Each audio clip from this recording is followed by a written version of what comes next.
Hi, I'm Dwayne Brown. Tonight on KPBS Evening Edition, changes in the courtroom. We're following up on the case of a San Diego man accused of infecting his partners with HIV. And the San Diego housing market hits a new milestone. Signs the real estate market is striking a balance. Plus, the drought and groundwater depletion. I'm Peggy Pico. How San Diego County small farms are coping. Then, I have had ALS for 2.5 years, and based on my progression, will pass in the next 6 to 12 months. A retired SDSU professor talks about his ALS and his fight to try an experimental drug.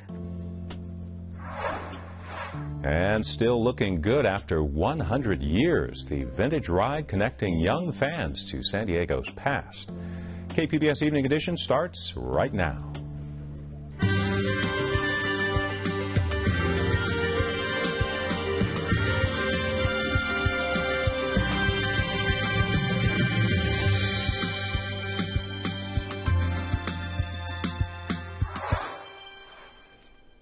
Hi, good evening. Thanks for joining us. A San Diego man has pleaded no contest to charges he willfully infected a sex partner with HIV. KPBS reporter Megan Burks has more on this first-of-its-kind case. That's right. The city attorney's office says there have been no successful prosecutions of a California law that says you can't knowingly transmit an infectious or communicable disease to someone else. Thomas Guerra is accused of lying to a sex partner about his HIV status and then exposing him to the virus through unprotected sex. Guerra was set to face a jury today, but instead changed his not guilty plea to no contest. Now, that means he is not admitting wrongdoing, but the case will proceed as if he did. A sentencing hearing is scheduled for April 13th. Now, Guerra's attorney tells us he'll seek probation or house arrest for his client in lieu of jail time. The maximum sentence for the crime is 6 months. Megan Burks, KPBS News. They're all fired up over a campus flag ban. Conservative lawmakers in Sacramento are calling for new legislation to stop public universities from banning the American flag. It's in response to a vote by a UC Irvine student group to ban the display of national flags, including the American flag. Zero tolerance for a racist chant caught on tape. The University of Oklahoma is going after the fraternity behind the video that struck a nerve with students in San Diego and around the nation. AP reporter Matt Friedman shows us how the campus is rallying against the hate speech. The president of the University of Oklahoma had strong words for members of a fraternity who participated in a racist chant caught on video. These people have acted in a way that is absolutely reprehensible and disgraceful. We cannot put up with it. As I said, they shouldn't even be allowed to call themselves Sooners. They're not real Sooners. Real Sooners are not racists and bigots. David Boren joined students who gathered in the pre-dawn hours. This has broken my heart that this could happen on our campus. We have such a strong community. People respect each other. This is not representative of our students, and I know our students don't want it. Let it look like it represents our students. Just hours earlier, Sigma Alpha Epsilon said an investigation confirmed the contents of the online video and announced the local chapter would close. The video shows several people chanting a racial slur and indicating blacks would never be admitted to the fraternity. The chant also references lynching. You hear a lot of, stuff here at the university about, racial tension and things like that, but to see the video was eye-opening for sure. We were deeply outraged and disturbed by the incidents that took place. I don't think we were at all surprised by it. I believe it kind of shows the social climate that we as African-American students are, attending school in. Matt Friedman, Associated Press. Now, the fraternity brothers have until tomorrow night to leave their frat house. Students in San Diego, meanwhile, were also appalled by the video. We followed up with Mark Jones from the Black Student Justice Coalition in San Diego State. He says these frats have future doctors and leaders, and it doesn't cross their minds this behavior was wrong. Jones says the University of Oklahoma took the appropriate action against the fraternity. A new California bill demanding equal rights for transgender workers across state lines. It covers out-of-state companies who are bidding for state contracts. The companies would be out of the running if they deny benefits and health care coverage for transgender employees. It's modeled after a 2003 law preventing state agencies from doing business with companies who don't offer equal benefits to domestic partners. Almost a year After the Cocos fire burned in the North County, the city of San Marcos has reopened 8 miles of trails between San Marcos and San Elijo. Our North County editor, Allison St. John, took these photos. A park ranger told her the trails were damaged by the flames and efforts to put them out. Experts say the chaparral should come back stronger than ever. San Marcos spent nearly $200,000 to resurface the trails, build new wooden fences, and plant new oak trees. Some California farm owners are in town to tackle drought survival, urban agriculture, and other challenges. Peggy Pico finds out what's being done to help local farmers. Even if San Diego County miraculously gets the 4 inches of rain needed to bring us up to a normal rainfall year, it still won't be enough water to get us out of the drought. Joining me with more on how our local farmers are coping and innovations that might help is my guest, USDA Rural Development Specialist and California Small Farm Council President, Karen Rich Firestein. Karen, San Diego County has more small farms in the county than any other county in California. Where do those farms get their irrigation water from? They get their water from multiple places, actually. There's the Colorado River. Most of the water comes from the Sierra with the snowpack, and then it's brought down via different systems through the state and the federal government to the farms in Southern California. The snowpack is important then, just as important as rainfall for farmers? Oh, it's much more important than rainfall. How come? Well, because the snowpack fills our reservoirs, and we need those reservoirs to give the plants and crops water all summer long, all through the growing season. Sure, and our snowpacks have been down too. There's also the issue in California's Central Valley about groundwater depletion. Why is that an issue to farmers? Well, that's another source of water supply besides the surface water that I mentioned earlier. The groundwater also needs to be recharged for years when we have lots of water. And as the water is depleted, it affects farmers and also rural residents in getting the water that they need to grow their crops. Let's talk about this drought and what it's doing to local farmers here in San Diego County. Are farmers changing crops? Are they going out of business? What's happening here? Well, you know, we're 4 years into the drought, and it isn't the first time California has had a drought. So a lot of new technology is already old technology that farmers are currently using, but they're just using it a lot smarter.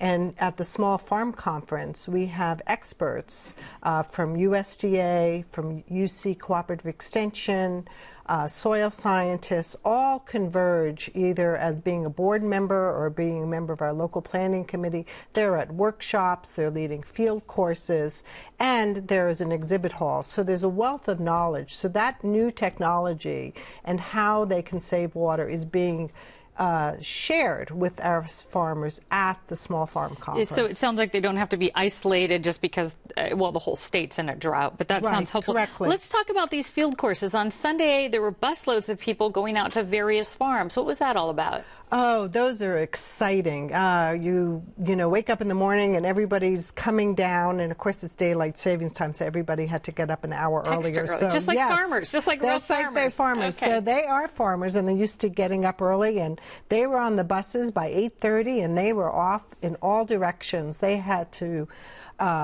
they're not just tours, but they're educational field courses. So on the buses are experts. So they're learning the whole time. They're on the bus and off the bus. So they visited farmers markets. They had agritourism stops because that's an expert way of farmers earning extra money for small farmers. And they looked at some of the innovations, right? And they also visited innovations so they could actually see the production practices on small farms and how they could adapt it to their use to remain viable economic small farms. Sure, we're talking about the drought here, but also there's the issue of the price of water. How does that affect farmers?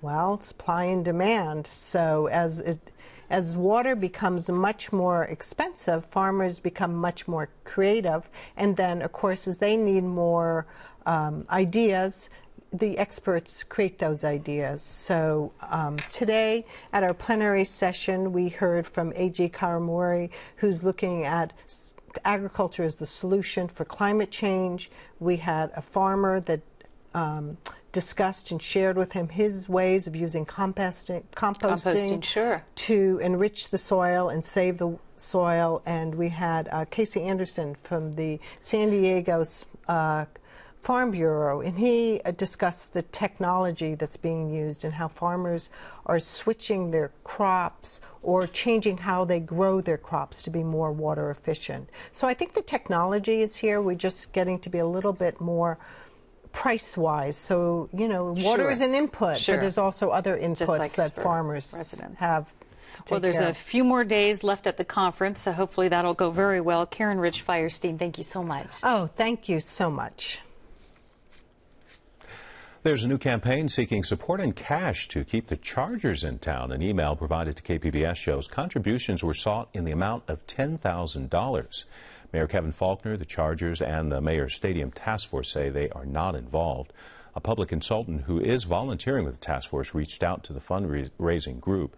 He says the inquiries were just to gauge their interest. The task force will unveil its plan for a new stadium in May.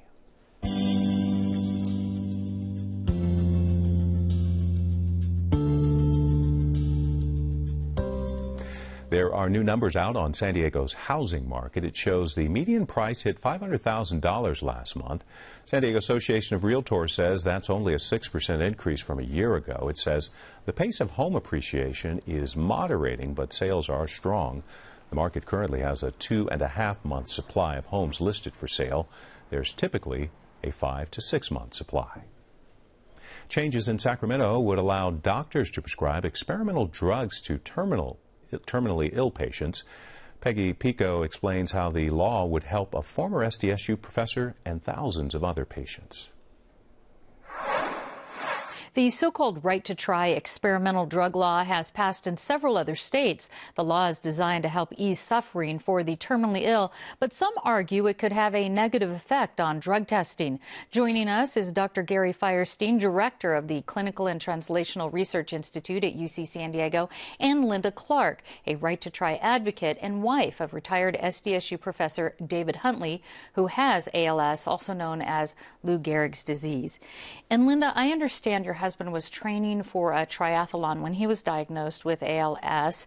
It left him in a wheelchair and unable to speak. However, earlier he told us through a text computer, voice computer, that he really wants the chance to try the experimental drug GM604. Let's listen. I have had ALS for 2.5 years, and based on my progression, will pass in the next 6 to 12 months. There are no drugs in the pipeline for approval in that window, and most of the drugs under investigation at best treat the symptom and not the disease. The early clinical trial of GM604 resulted in a significant slowing or even cessation of progression in 7 of 8 treated patients. When GM604 was given to one other patient outside the clinical trial, he saw modest but measurable improvements in function. If Genervan is forced to go through a phase 3 trial before approval, it will take 3 years and die. Together with 15,000 ALS patients in the U.S. and 300,000 worldwide will die. Now, Linda, what have you and David been doing to try to get him access to this GM604 drug?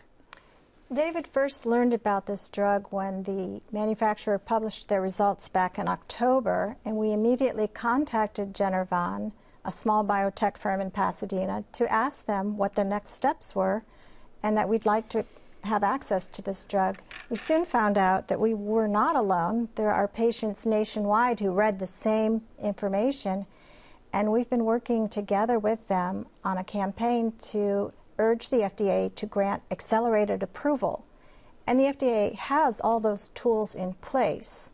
They just need to adopt those. Sure. So because it's not FDA, if I get this right, FDA approved right now, he can't have it right now. That's correct. Okay. Okay. Dr. Firestein, in January, a California lawmaker introduced a right to try bill that would protect patients and their doctors from legal repercussions if they took experimental drugs, so drugs that hadn't been approved by the FDA yet. What are some of the concerns allowing a terminally ill patient to try an experimental drug? Well, this is really a reflection of many larger societal issues related to the balance between individual rights and societal needs and population health.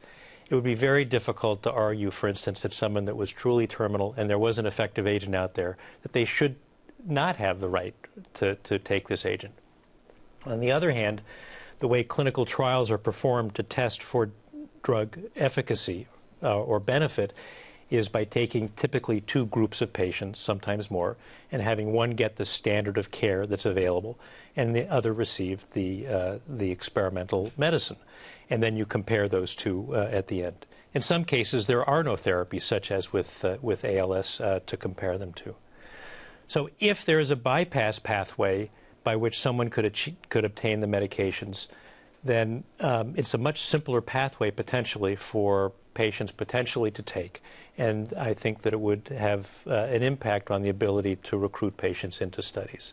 The other issue is a result of the fact that it is not always easy to assess what is truly hopeless. Sometimes it is obvious. I think with this particular disease, it is obvious. But in other cases, it's not nearly as clear, and the line between what is truly terminal and what is not can be quite fuzzy. And doctors don't have crystal balls necessarily in order to do that. So just on the clinical trial system, then, could there be a parallel path, perhaps, one for terminally ill patients, so that it didn't skew the current system where you have a double-blind study or a blind study? Well, there's a couple of possibilities. One is called compassionate use, although that currently the pathway through the FDA from that is rather long and Byzantine in terms of how one ultimately can get the medicine. So there's a lot of obstacles in the way. The alternative also is to have larger and more creative study designs rather than the traditional placebo-controlled studies in order to increase access quicker. Let me ask Linda, how come the FDA's compassionate law doesn't apply or wouldn't work for David? There has been one patient that received this drug through compassionate use. It took him over a year to jump through all the hoops to make it available. It took the cooperation of the manufacturer, and they had to basically donate all their time to make it happen. We don't know that they'd be willing to do that again for other patients. It's very costly on the part of the drug maker. What would you like to see, Linda? How would you like to see this move forward, the right to try? How would you like to get these drugs to people like your husband faster? Right to try is a step in the right direction. It won't be all that's needed for patients like my husband. Accelerated approval, which has been in place in the FDA since, I believe, 1993, has all the potential to make this drug available and follow up with controlled data collection so that we learn in the process. From the process of it. Well, unfortunately, we are out of time. There's a lot more on our website, kpbs.org, about this. Linda Clark and Dr. Gary Firestein, thank you so much. Thank you for having me. Thank you very much. It's one of the leading causes of non-natural death in San Diego. People who've had a family member take his own life often say they didn't see it coming. KPBS health reporter Kenny Goldberg says while suicides are on the rise, so are efforts to prevent them. It's a memorial really out here to Brett. We had a plaque put on here for him. In the backyard of their stylish Scripps Ranch home, Bill and Camille Currier have built a memorial to their son, Brett. When we went to go get the fountain, we found this hand, and we said, that's something Brett would love. Camille remembers Brett as a cheerful, playful boy. And he was always making faces. He was a really, really happy child. But as she points to a photo of him as a teenager, she pauses. This is where I saw him change. You go from a really happy kid to someone who you could tell he was troubled. You know, you could tell, but we tried. On Thanksgiving Day in 2004, Brett killed himself. He was 22 years old. There were no clues, there were no notes, nothing. Camille had lost her younger brother to suicide years before. This is my father, this is Joseph, and my other brother Anthony. He was schizophrenic and had previously made a number of suicide attempts. Camille says Brett was a heavy drinker. Looking back, she believes he used alcohol and other drugs to self-medicate. Suicides have become a major public health issue in the United States. Each year nationwide, more people die from suicides than from car crashes. And the suicide numbers in San Diego County have been on the rise. In fact, both the number of suicides and the rate per capita have been steadily increasing since 2010. 441 San Diegans took their own life in 2013. That's a record. Stan Collins is on the San Diego County Suicide Prevention Council. He also works on a statewide suicide prevention campaign called Know the Signs. Collins says the Great Recession may have contributed to the recent increase in suicides. But one thing I'm always trying to get people to understand is that not one thing causes suicide. You know, bullying doesn't cause suicide, PTSD does not cause suicide, and that suicide is really the result of the inability to deal with the stress caused by situations. And the more situations you pile on top and stack on top of each other, the more risk there is for suicidality. Clinical depression and drug abuse are also major risk factors.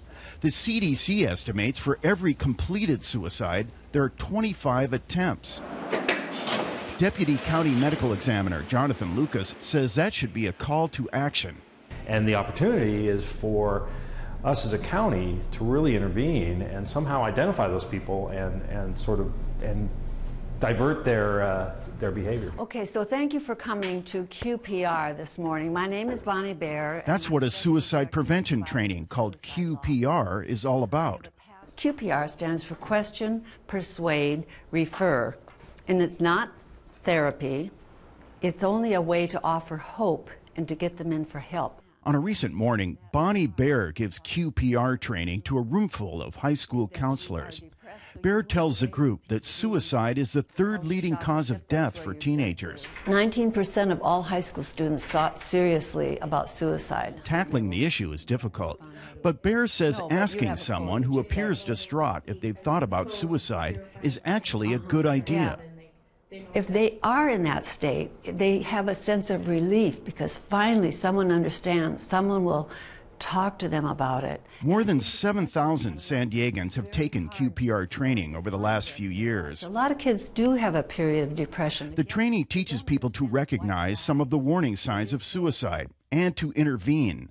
The idea is that almost any positive action may save a life. They'll probably get help and never have those thoughts again. Trainees are encouraged to question a person about how they're feeling, persuade them to seek help, and refer them to counseling or a crisis line. But I'm going to be honest with you, when you say that you wish you weren't here anymore, that concerns me. Megan Turner is an academic advisor at Lincoln High School. She says it's tough having a frank talk with a troubled student. It's never an easy conversation, ever, but I would rather have it and have them be angry with me than not have it and then get a phone call from their parents saying, you know what, so-and-so committed suicide. Here's his graduation picture. Camille Courier says since her son Brett took his own life, her faith has helped her cope with the loss. And it also gives her something to look forward to. I really do think I'll see Brett again someday, and my brother, and I will ask him, what were you thinking? Kenny Goldberg, KPBS News. I'm Judy Woodruff on the next News Hour. Gwen Ifill reports from Selma, Alabama on the 50th anniversary of the historic Civil Rights March. That's Monday on the PBS News Hour. Balboa Park and San Diego's Union Station have something in common. Both are celebrating 100 years of service in San Diego, thanks to the Panama, California Exposition dating back to 1915. Who's ridden the train before? Who's taken a train ride from here before? Where'd you go? You don't know. Fourth graders from Sherman Elementary are getting a tour of San Diego Santa Fe Depot. Their guide, Corky Lang, took his first train ride here when he was 4. So this building is 100 years old, and it was built to bring more people to San Diego because we were having the Panama, California Exposition.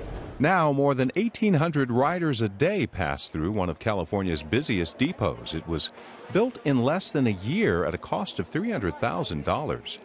Just about everything inside is original, from the oak benches and tile to the large blue and white Santa Fe sign. The cross signifies the directions north, south, east, and west. And the Spanish tiles on the outside dome came from a company in National City. It's the same material used on the exterior of the Museum of Man in Balboa Park. Just two gorgeous examples of architecture that we've managed to save 100 years later, so I'm excited about that. Today, high-rises and new ways of travel have been added in and around the depot, transforming from old streetcars and taxis to trolleys and hybrids. And this centennial celebration comes complete with a huge birthday cake and a real taste of history. Of course, we continue to celebrate the heart of San Diego online. Just go to our website, kpbs.org/Balboa Park. We're in for another gradual warming trend around here this week. Along the coast, we're looking at a mix of sun and clouds by the afternoon, 70s mostly. Likewise for the inland valleys, mix of sun and clouds, upper 70s. In the mountains, a bit cooler, sunny though, in the 60s. 80s expected if you're headed for the desert areas. You can find tonight's stories on our website, kpbs.org/evening edition. Thanks for joining us. Have a great night.